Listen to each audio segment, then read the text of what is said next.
As the world becomes a more moronic, mad, and malign place, the sun still shines, the sky is blue, and life seems as it ever was. Even online, people don't react that much to the bad news. They carry on talking about the things that they usually talk about. I have not noticed really that much difference in online behavior, probably because we have been so constantly rocked with conspiracy theories and predictions of doom that we have developed a kind of tolerance to it, and we no longer react um,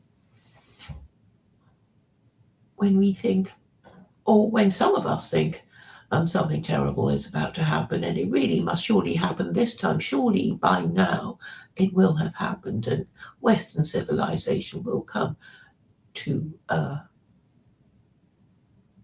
crashing stop. But these things take time. We can only make predictions which may or may not turn out to be true. But I encourage people to talk about what the problem might be and what the solution is. And my role in this matter is to make things simple. We think of symbols like infinity, and it means, well, everything that we know about, and including the things we don't know about. I suppose that explains um, the horizontal eight with two, um, and it's two circles containing, I guess, in one part all the things that we know about, and the other half all the things we don't know about. And we, using abstract thinking and mathematics, we we create categories to to serve our purpose. So when we when we talk about a perfectly moral God, presumably somebody in the past said, "How can God be perfectly moral?" And the answer must have been,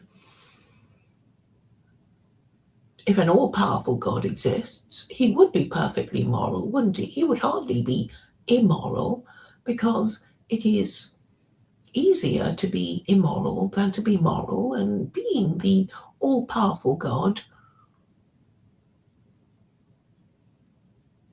he would be perfectly moral and perfectly powerful and know everything.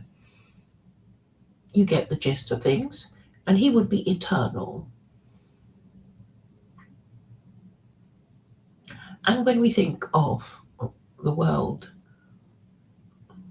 that we inhabit, um, we know as a matter of scientific knowledge that we learn from school that once upon a time the earth was a part of the sun until I think that's a story, and until it spewed forth the um,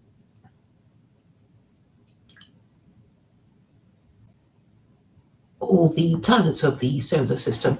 I believe and then the Earth cooled and it's got a molten center. But it doesn't really matter about, well, in the big scheme of things, the oranges of the Earth are not important if you deduce that a supreme creator created the universe, of which there's only one.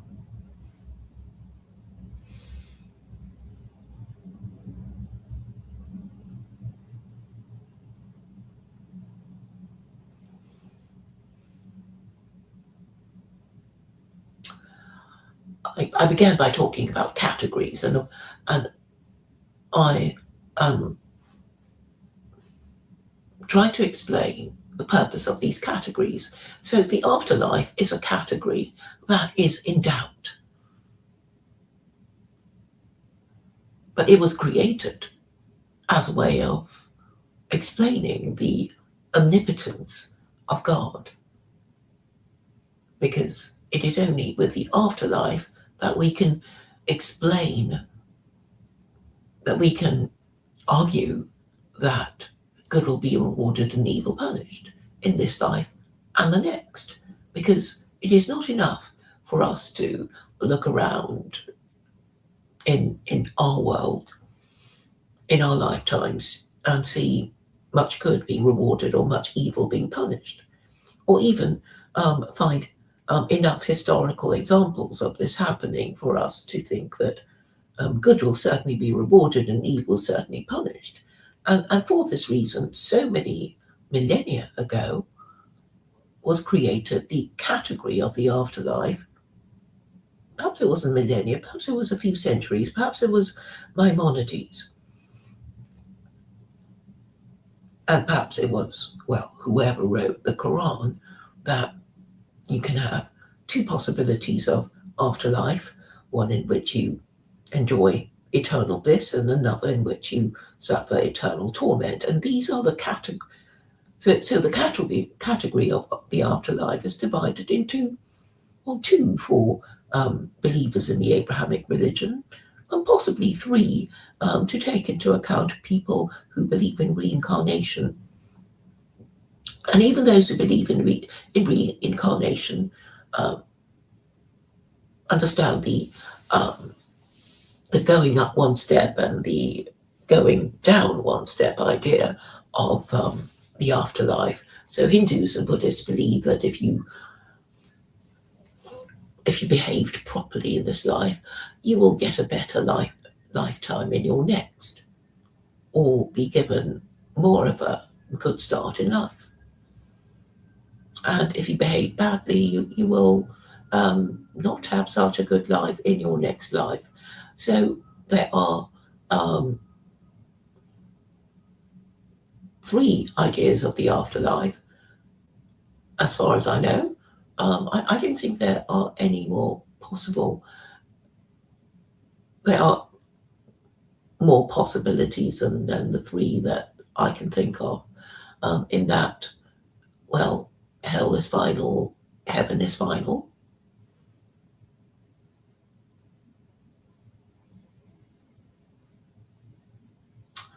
Um, I suppose there will be people who wonder what will happen if you get really, really, really bored in heaven. And then I guess a possibility is that, well, you can come back down again, and if you apply for permission or something, and then you will be reincarnated. So I think the system is logical enough. Um, do people get straight to heaven? I think I think not, which is why you have to create the categories of reincarnation. And yes, I have forgotten the category of purgatory, where um, you're in some kind of waiting room.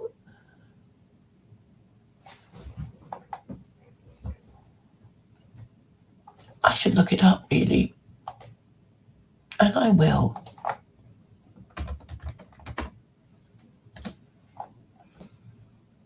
Because the Muslims, Islam also has the idea of purgatory, which is barzakh.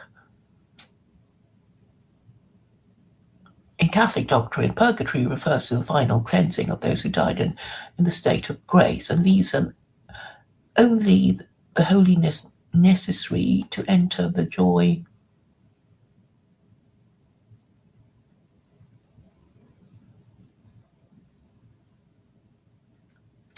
Um,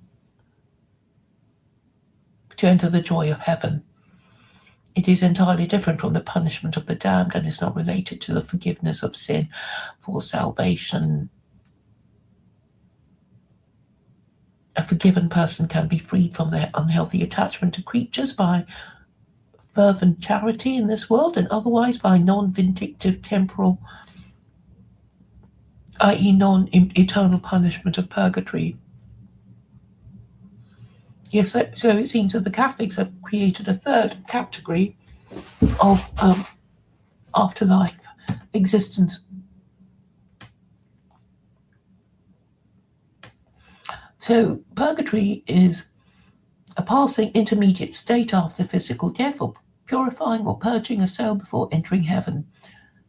A common analogy is dross being removed from gold in a furnace. Okay, so there seems to be 4 categories. But why were these categories created?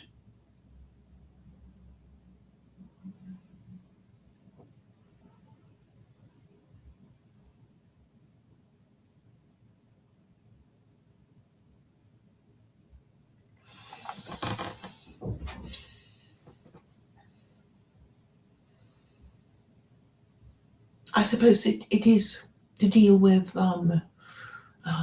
what about whataboutism, in that surely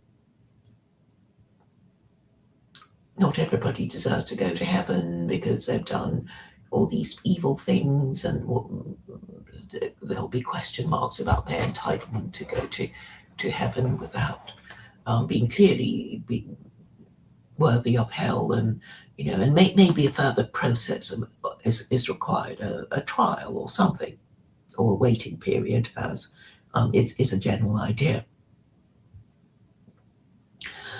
So these categories were clearly created to make it logical for there to be justice in totality, because of the different places that you might go to after you are dead, depending on your spiritual worthiness.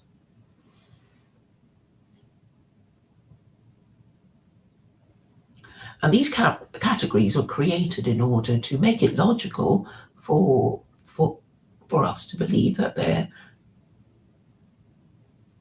is a possibility, or a probability, or the certainty of being rewarded for of good being rewarded and evil being punished.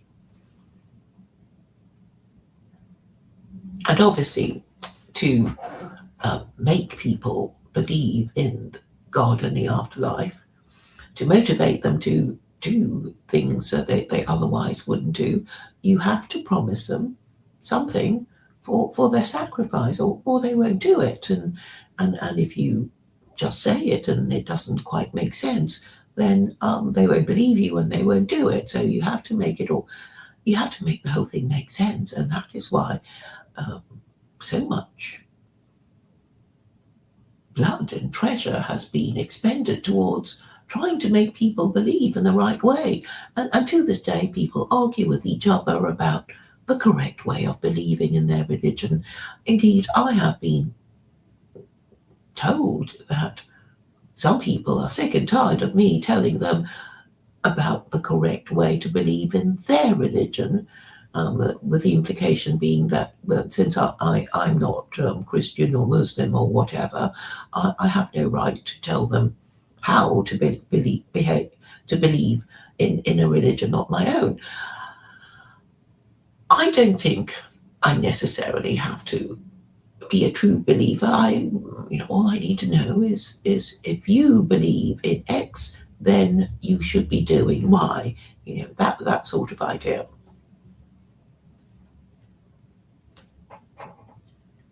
And we know from all the algorithms on YouTube and everywhere else that what we are supposed to believe in is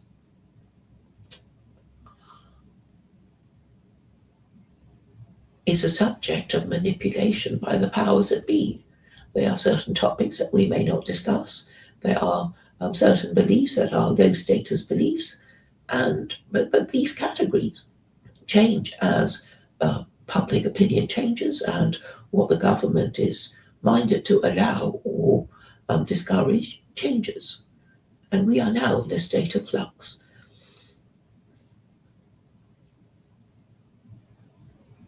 And I started off by saying that the world seems to be becoming more moronic, mad, and malign.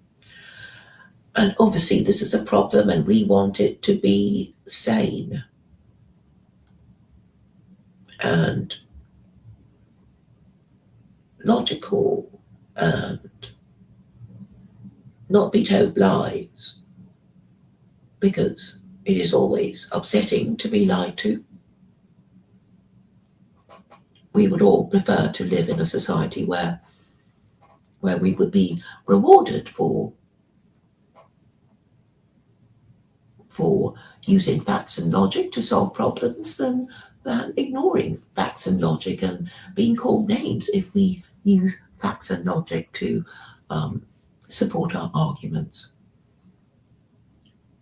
Certainly, if the use of facts and logic is encouraged and rewarded, then more people would do it.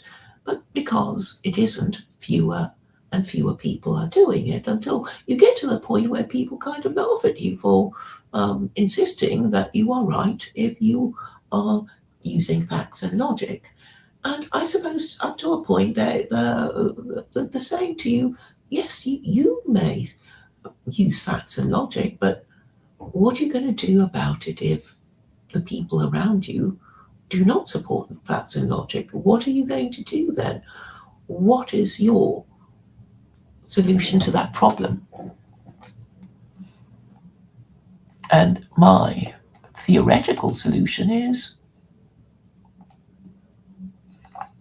that we have to encourage people to use facts and logic and say that the use of facts and logic would be better for them as individuals and as a collective. And people will only take notice when things get bad enough. And so I do not think it is completely a waste of time for me to go on and on belaboring the same point, because one must have a track record of saying the same thing again and again to show that one has certain convictions and beliefs that have not changed over time. I am surprised at how much I seem to have talked myself into a one-party theocracy. You would have thought after so many years of being ignored and mocked and told I have, personality problems or being on the spectrum, that I would have given up by now. But nothing anyone has said has actually changed my mind. It has only convinced me that people are becoming more moronic, more insane, and more evil because they are not being rewarded by the use of facts and logic. And it is therefore my duty really to encourage the use of facts and logic. I am not discouraged in that I do enjoy winning arguments, and I do not feel that success is slipping away. Well, there are two interpretations of things. You could see failure as a confirmation of having the wrong idea, but things change, and people do change their minds. I fully accept the possibility that I may not live to see the successful adoption of secular Quranism, but I am convinced that if If the West were to correct itself, that is the only option that it can use to show that it has seen the error of its ways. What I like about the classical theory of the Abrahamic God is that it is irresistibly logical and has a certain beauty and magnificence, even if it is, even if God doesn't exist, just because of the construct of it. And I should go on to explain the difference between superstition and belief in God. I know there are militant atheists who conflate the two, but what is different about superstition is that you attribute your misfortune to being cursed by an enemy or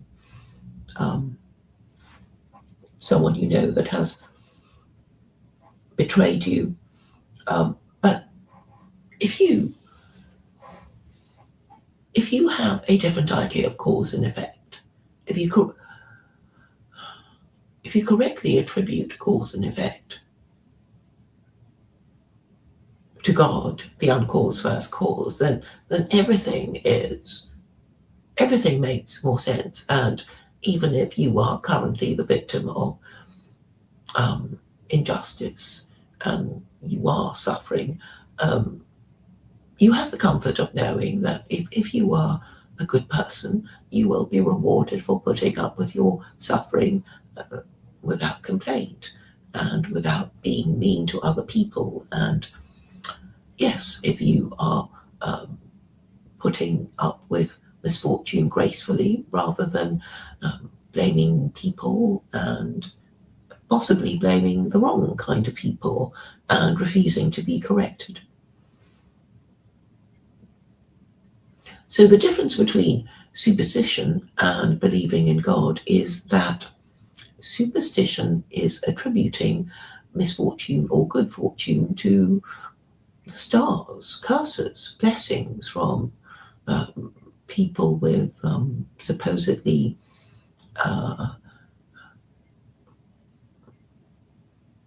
people who practice magic, or you can attribute it to a perfectly moral, omniscient, and omnipotent God that will reward good and punish evil in this life and the next. And this belief will give you the strength of your convictions to speak truth to power. And when enough people speak truth to power, evil people holding power will crumble, retreat, and flee.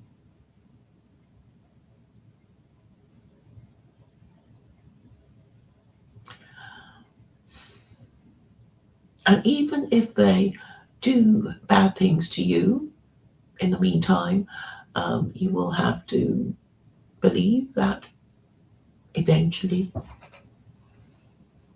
the good that you do will be rewarded and the evil that they do will be punished. And this will give you the courage to stick to your guns. Now, as regards how you encourage people who are mostly atheists to believe in God, I think it's not impossible. Since, well, I was saying the other day that the lies we choose to believe are sacred to us. Why do we choose to believe in lies? Obviously, we don't think it's a lie when we choose to believe in it because it becomes, our lived experience, our sacred belief. But we have to understand the idea first to fall in love with it or to reject it because it has certain implications for our lifestyle, perhaps. So I have been saying that people choose to believe or not believe according to their lifestyle choice. So if you decide to be gay and you want to have sex with people not your spouse, you would incline towards atheism and the ideologies that support atheism because you don't want to obey the laws of God. But if you incline towards wanting to marry and have children, then you would have to support social conservatism to make it more likely that your long-term and onerous undertaking of marriage and child rearing will succeed by ensuring that all you need to have a successful marriage and a successful family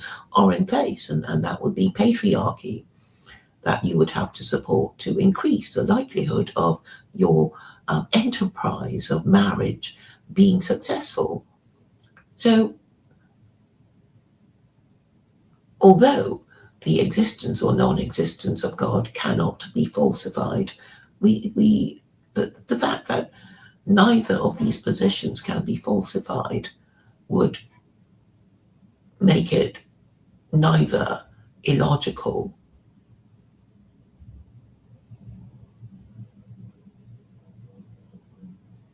nor immoral.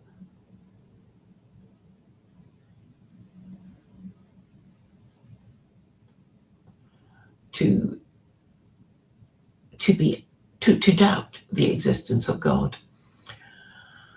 But what we can be sure about is that the Jews, who are the world's most powerful and ancient tribe, are only powerful and ancient because of their religion. And whether you think their religion is actually supported by God and whether you think they are actually protected by God, it would appear that they are only powerful and ancient because of their religion. And the reason why their religion seems to be better than the others is because they worship the most powerful God conceivable. But what about Christianity and what about Islam?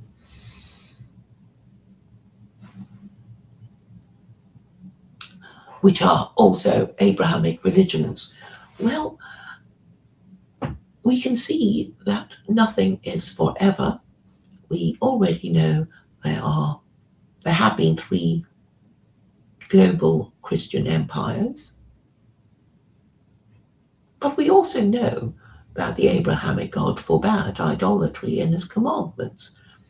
And we also know that Christians have places of religious worship that are stuffed with idols.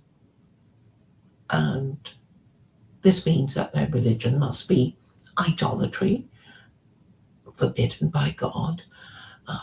But we would also know that they've been getting away with it for quite a while, since they are the ones who have acquired 3 global empires. So how are we to reconcile the success of Christianity with a rational and perfectly moral God?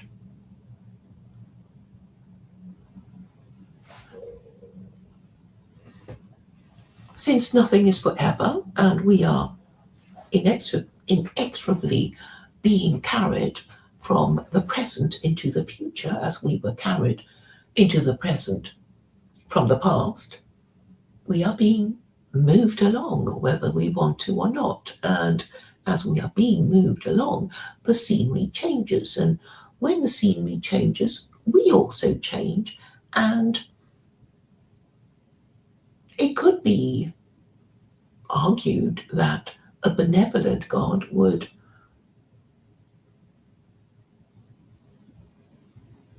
be giving us opportunities to choose correctly. And if we don't choose correctly, we deserve our misfortune and we deserve to be cursed by God. But what can we do if we are the minority and it is the majority who reject facts and logic as a way of solving problems? We would have to use our powers of persuasion, but surely it is the easiest thing to stand tall with facts and logic when everyone around you believes in lies and nonsense.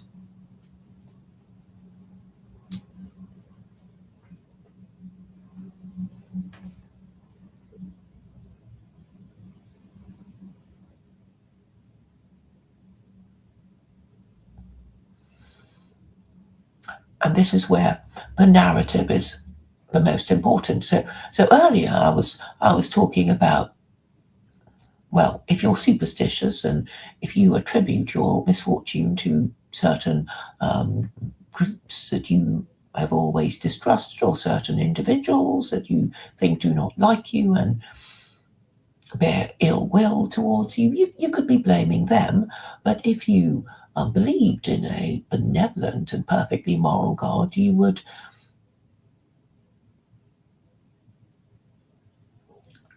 be thinking that your misfortune could be punishment for sin or a test to see if you are worthy of getting more than what you already have.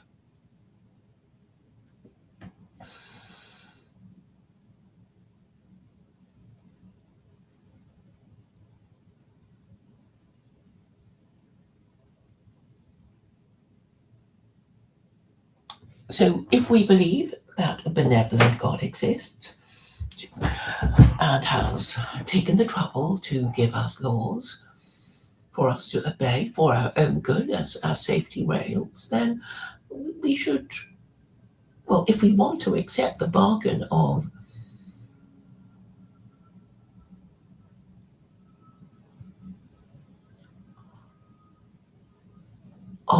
good being rewarded and evil being punished in this life and the next, then we would have to obey his laws. That would be a way of accepting the divine bargain.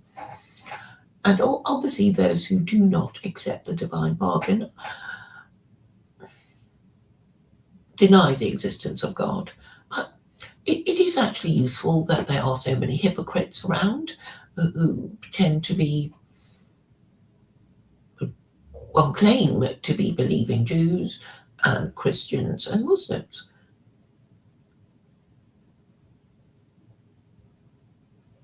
So a wealth of methods can be used to dissect the state of mind of all these people that you might encounter. So if you come across an atheist, you could point out to them that ancient civilizations were not formed by atheists. And therefore, to be atheist is to be somehow lacking in morality, because an atheist would be expected not to care about posterity and would be unable to think of to care about how society will be after he is dead. What I'm saying is that atheists can be shamed. They can be shamed into agnosticism.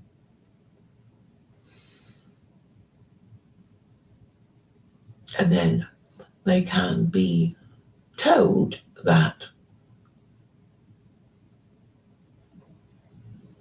there are no good reasons, there are no moral reasons for not supporting laws believed to be from God, when they already have to admit that a book of rules from God would have greater authority than a book of rules from any mortal, even if they are atheists themselves. And I have discovered over the years that however much Islamophobes hate Islam, they really cannot think of a better guide for humanity than the Quran.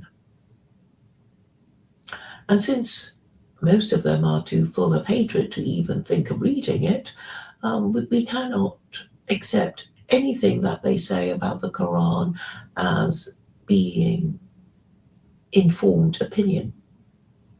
So you see how this structure of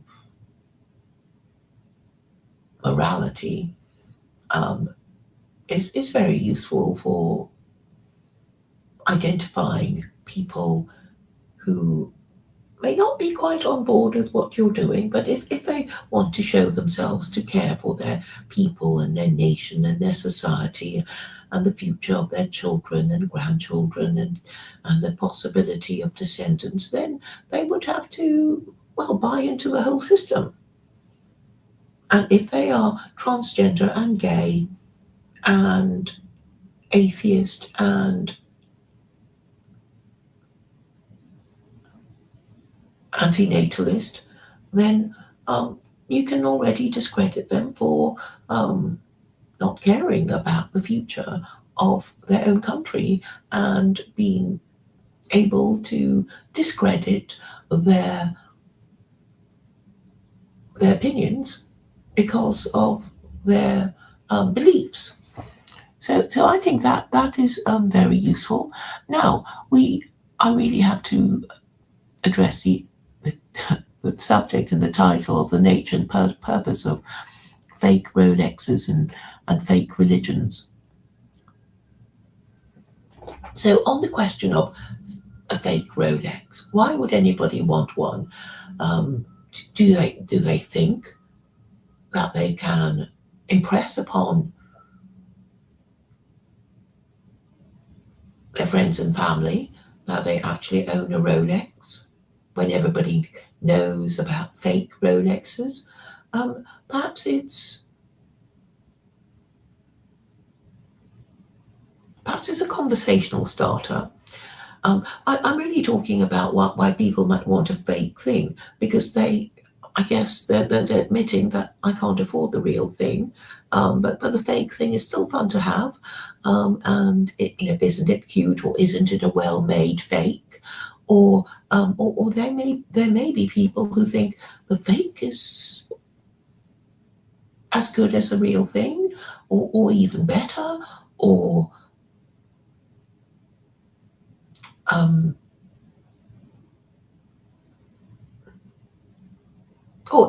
it's just a conversation starter. So even if people know that you can't really afford a Rolex, it might mean that you could at least afford to go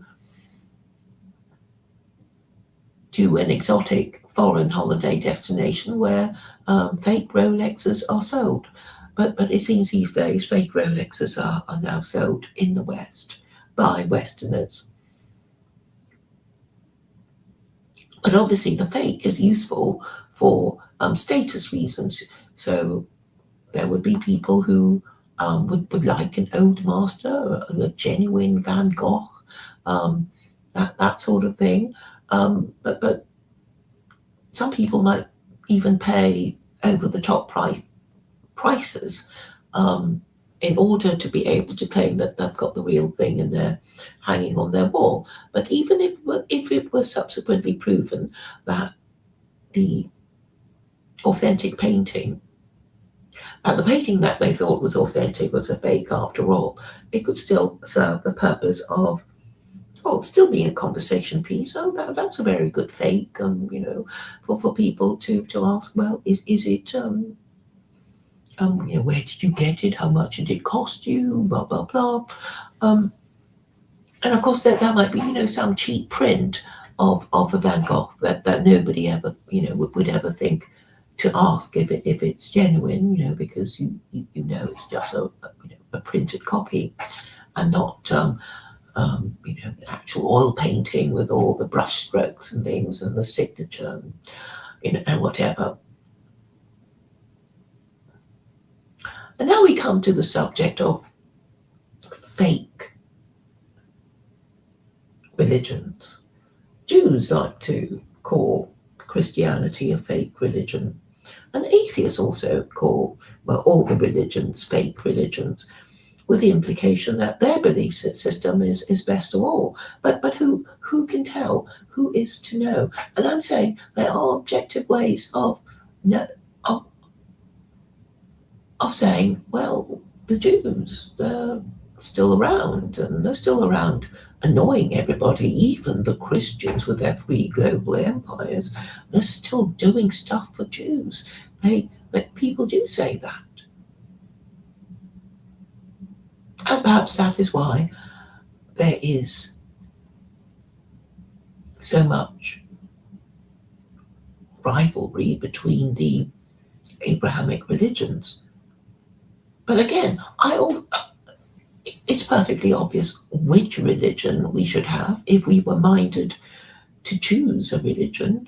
If, for example, the one that we already have is not working, if we feel we need a religion because we haven't even got one, we should obviously choose the religion with the longest standing track record. And of course, this is the Abrahamic religion, because the Abrahamic God is the most powerful being, the most powerful deity conceivable.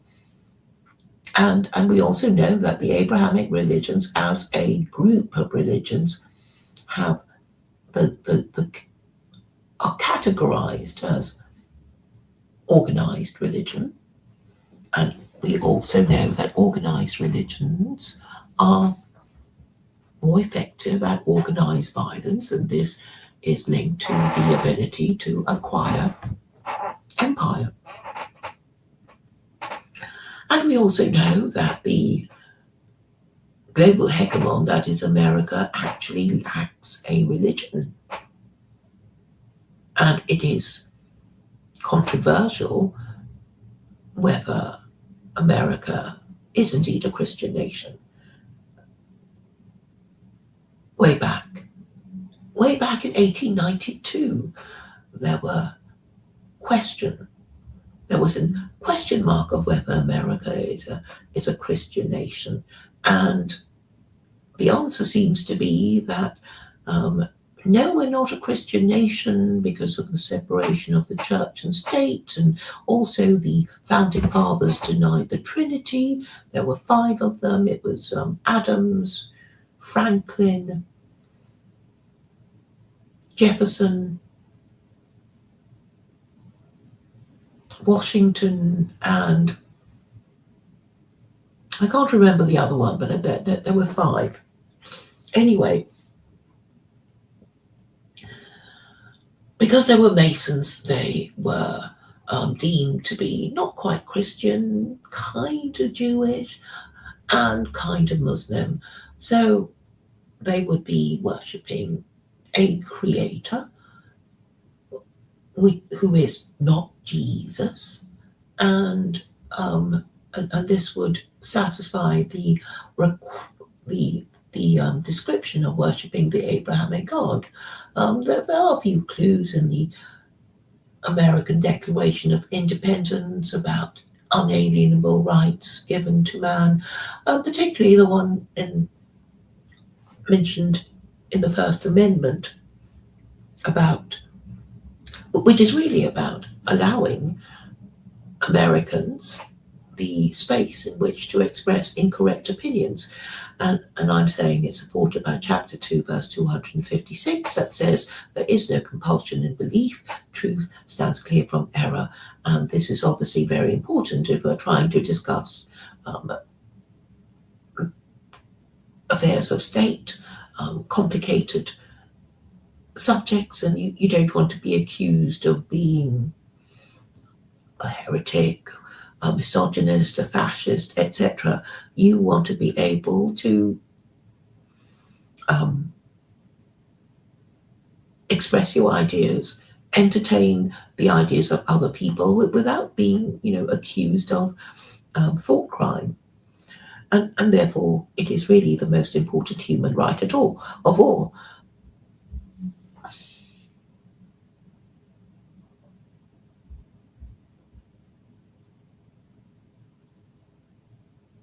So while it is clearly an unalienable right in the sense that even if you are prevented from saying what you believe or forced to say what you do not believe, the fact is, in the privacy of your own mind, you retain your original opinion, unmoved by the coercive measures of those around you. And to live the good life, to enjoy rational government, we should all aspire to live in a society where it is possible to discuss politics without being accused of all kinds of things, while being unable to defend yourself with facts and logic. And this is really the most important,